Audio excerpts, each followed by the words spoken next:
अस्सलाम वालेकुम। मोहम्मद अज़ीज़ सिद्दीक़ अपने प्रोग्राम मैच व्यूज़ के साथ हाज़िर खिदमत है। कल का मैच व्यूज़ आप नहीं देख सके होंगे।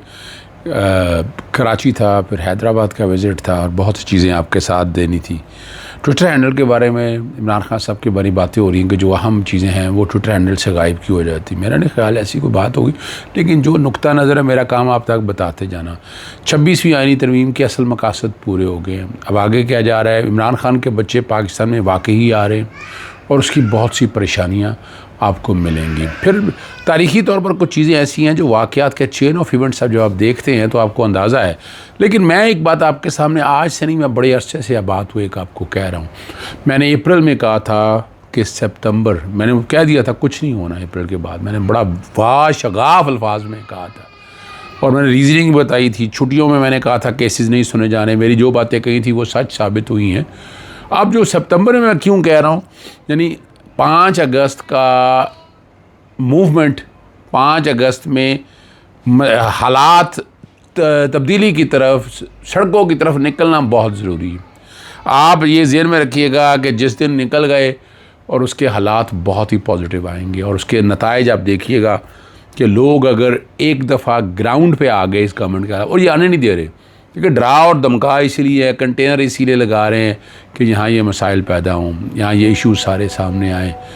यार वो इश्यूज़ भी इसीलिए हैं, मैं सिर्फ बताना जो आपको चाह रहा हूँ, सिर्फ़ और सिर्फ इसी मकसद के लिए हैं कि वो निज़ाम इस तरह चलेगा, ठीक है ना। तो इसलिए ये इसलिए नहीं है कि ये निज़ाम किसी और तरफ चलना चाहता है। इस निज़ाम के ख़तरनाक नताइज हैं और ख़तरनाक नताइज का हल भी आप बहुत जल्द देख लेंगे। लेकिन सब कुछ अच्छा नहीं है। जो फील्ड मार्शल साहब को सदर बनने की जो मशवरे दिए जा रहे हैं उसकी भी अब तस्दीक आना शुरू हो गई है, वो भी तस्दीक आना शुरू हो गई है। लेकिन ये इतना आसान काम नहीं है। अब तो इस मुल्क में स्टेबिलिटी बरकरार रखना भी एक जुए शीर लाने के बराबर है। ये मैं आपके सामने बता दूँ।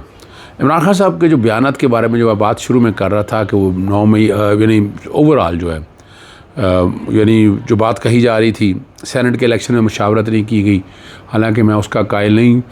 मैं तो सियासत को सियासत के तौर पर देखना चाहता हूँ कि पाकिस्तान तहरीक-ए-इंसाफ को रवायती सियासत से हट के इमरान खान ने हालात से चलाएँ और ये बड़ी हिम्मत की बात है। पाकिस्तानी सियासत का रुख बदल भी इसीलिए रहा है या बदला भी इसीलिए है, इसलिए एक्सट्रीम तक चले गए कि इमरान खान ने रवायती सियासत छोड़ी है। ये माने आप, रवायती सियासत क्या होती है? मुल्क छोड़ के बाहर चले जाते, डीलें कर लेते, ये रवायती सियासत चली आ रही। इसलिए यहाँ वही का वही है, बताया जा रहा है मिसाक़ जमहूरियत। क्या मिसाक़ जमहूरियत दिया क्या? ज़रा आज बताएं। मैं तो हमेशा कहता हूँ मिसाक़ जमहूरियत इस मुल्क की तबाही की जिम्मेदार है। आज जो जिम्मेदारी है, ना आपने निगरान सेटअप जाने और आने वाला लगाया होता, ना आपने चेयरमैन जाने और आने वाला लगाया होता, ये सारा यानी उसे यानी बात तो वही है, पॉलिटिकल विक्टिमाइजेशन, और सारा हालात तो वही रहे ना। या तो कोई इसके अलावा आपको नताइज मिले हों। इलेक्शन कमीशन सबसे बड़ी हालात की तबाही की जिम्मेदारी जो है ना वो इलेक्शन कमीशन के ऊपर आती है, ये समझना पड़ेगा। हाँ, जो मैं बात अभी कर रहा था करते करते ये बात सारी सामने में ले आया। फिर आपने देखा गंडापुर के इस्तीफे वाली बात जो है वो सामने आई है, अब कहा गया है, लेकिन हमें भी पता चला था, ज़राए से बात आई थी, लेकिन कई जो ज़राए से बात आती है वो बात में तस्दीक नहीं होती। जैसे इमरान खान ने बच्चों को आने से रोक दिया, हालांकि वो बात ऐसी नहीं थी, वो बात भी गलत आई थी, ठीक है जी। और ये बातें बड़ी अब वो सहाफ़ी जो है बिशमूल शबीर डार ने भी खबर दी थी, और लेकिन ये कहना यही है और बताया यही जा रहा है कि कहीं ना कहीं कुछ ना कुछ ऐसे हालात हैं जो मसाइल की तरफ पैदा कर रहे हैं। मार्शल का दौर तो नहीं है, लेकिन हाइब्रिड रजीम, अब सारे हाइब्रिड रजीम प्लस अब तो हर कोई मुंह से मान रहा है। पहले तो एक दौर होता था कोई नहीं मानता था, ये ऐसे यानी इसका नाम जमहूरी हुकूमत ही कहा जाता है। ये पाकिस्तानी तारीख की वाहिद एक हुकूमत है जो जमहूरी ना जमहूरी है ना मार्शल है, इसीलिए इसको हाइब्रिड रजीम का फिर हर एक को पता है। लेकिन मार्शल का दौर भी रहता है तो ये हालात नहीं थे।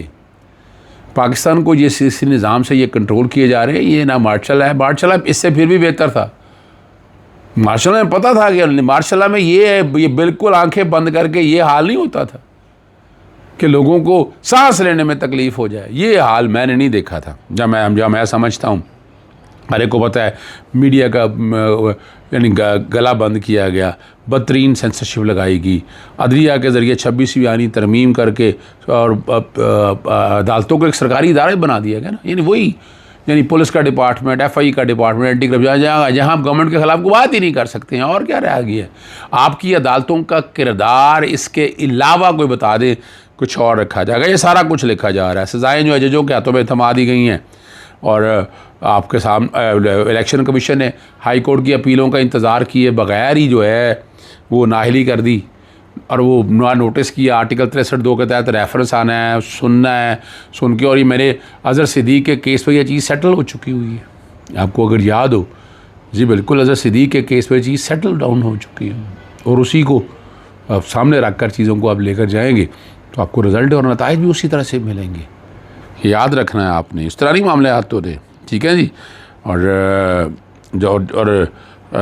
तारीख़ तो लिख रही है, इलेक्शन कमीशन का किरदार भी लिख रही है, रोल भी लिख रही है कि आपके जल्दी क्या थी। इलेक्शन कमीशन को किस बात की जल्दी है? इलेक्शन कमीशन सिर्फ एक सियासी जमात के पीछे लगी और वो हालात और वाक़यात साबित कर रहे हैं।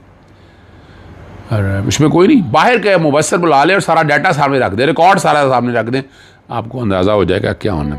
अमेरिका की तरफ तो मौजूदा हुकूमत भी देखती रही है। अगर हिम्मत है तो खान साहब की तरह एब्सोल्युटली नोट कह कर दिखाए ना ज़रा। पाकिस्तान में सियासी हलों का जो तरीका जो बताया जा रहा है, 3 तरीक़ों से ये बताया जा रहा है। ताकत और बंदूक के ज़ोर पर मुल्क के मुखालफिन को दिलवा दिया जाता है, मुल्क में नारकी फैला दिया ताकि तवज्जो तकसीम हो जाए। और इसकी बड़ी मिसाल केबी की मौजूदा हालात हैं। ये चीज़ें ज़िमनी मामलात के लिए कारामद हैं, यानी जो समझने वाली बात है। इस्टेब्लिशमेंट के तरले मिनते करके या इस्टेब्लिशमेंट का आपकी ज़रूरत हो, जैसे इमरान खान को माइनस करके 17 सीटें जीतने वालों को 2 हैसियत दे दी गई। ये मुल्क के अंदर हो रहा है। इक़्तिदार में आने वाली पहली दफ़ा वज़ीर ख़ारजा, वज़ीर ख़ज़ाना जावला के दौर में आपको याद होगा, मैं नवाज़ शरीफ की बात कर रहा हूँ, किस तरह बनाया, हरे को पता किसने बनाया, वज़ीर आला किसने बनाया, हरे को पता किसने बनाया था। और फिर ये मैं नहीं, आज़ाद सईद ने तो पेट उतार कर रख दी और उसने बड़ी वादे तौर पर कहा कि गुलाम मुस्तफ़ा जो है ना, वो 12 बजे उठते थे, तो उसका डिलीवरी बॉय कौन होता था? वो नवाज़ शरीफ होता था। लोग ले गए और वहाँ हमारे यहाँ इलियास साहब हमारे दोस्त हैं, ब्यूरो चीफ है एक्सप्रेस के, उनके सामने का वो बेचारे शर्माते रह गए, वो हंसते रह गए या मुस्कुराते रह गए। क्या रह गई इज़्ज़त? जो बातें बड़ी करते थे ना। इसी तरह हमारे एक और दोस्त हमारे हाथ के जो है उस वक्त की जो पीपल्स पार्टी के बड़ा स्टार सपोर्टर साफ़ी होते थे, आज देखे वो कहाँ खड़े हैं, ज़रा वो देखे ना। और एक और जो तीसरी जो बात आपके सामने करी, अमेरिका की तरफ देख के, वो पाकिस्तान के फ़ैसले वो करता रहा। जनरल हमीद गुल ने बड़ा वाज़ेह तौर पर कहा था कि मुझे जैसे chief of the army staff इसलिए नहीं कि अमेरिका को नहीं मंजूर, ये उन्होंने कहा हुआ है, जनरल हमीद गुल साहब ने कहा हुआ है। अमेरिका की तरफ देखना शुरू चलता है। क्या बेनज़ीर भुट्टो ने वालिद की रिहाई के लिए अमेरिका की जानब नहीं देखा होगा? जब नवाज शरीफ जेल में से, तो मरीम नवाज या नवाज शरीफ के बेटे वो भी तो करते थे कि अमेरिकी हुकूमत जनरल मुशर्रफ पर दबाव डाले और प्रेशराइज करे उन्होंने, लेकिन उन्होंने सब ने अमेरिका की तरफ देखा। लेकिन ये ख़ुद भी सियासी शख्सियात बने और सियासत की है। तो इमरान खान मुख्तलिफ है। इमरान खान उस तरह से अमेरिका को तीनों चीज़ों सामने रख कर देखे। मैं इसलिए कह रहा हूँ कि रवायती सियासत इमरान खान ने ख़त्म की, कांटे लगाए हैं इस तर्ज़ सियासत के ऊपर। और बच्ची अपने वालिद के लिए सब कुछ कर रहे हैं। गोल्ड स्मिथ बड़ा और अहम ख़ानदान है और यहाँ उसकी निस्बत का लंदन में अच्छा सियासी करियर बन सकता था। बच्चों की बात कर रहा हूँ। और वैसे भी सियासत के बगैर उनका शहजादों जैसी ज़िंदगी है। यहाँ आने पर उन्हें धमकियाँ दी। जिन्हें कासिम सुलेमान की बात कर रहा हूँ। अमेरिका और अपना आपको याद है बरतानिया ने एडवाइजरी जारी कर रखी है कि एहतियाज की सूरत में नुकसान होने का अंदेशा है, तो एहतियाज के करीब भी ना जाना। और यहाँ देखें, लेकिन उसके बावजूद बच्चे अगर आना चाह रहे हैं पाकिस्तान अपने वालिद के लिए, तो बड़ी हिम्मत और बात की बात है। ठीक है ना जी। इसलिए डर और खौफ है। 26वीं आईनी तरमीम के ज़रिए जितना काम लेना था वो आपके सामने है, वो ले लिया गया। आप बता दें मैं गलत कह रहा हूँ? क्या करना था? सुप्रीम कोर्ट को 2 हिस्सों में तकसीम कर दिया।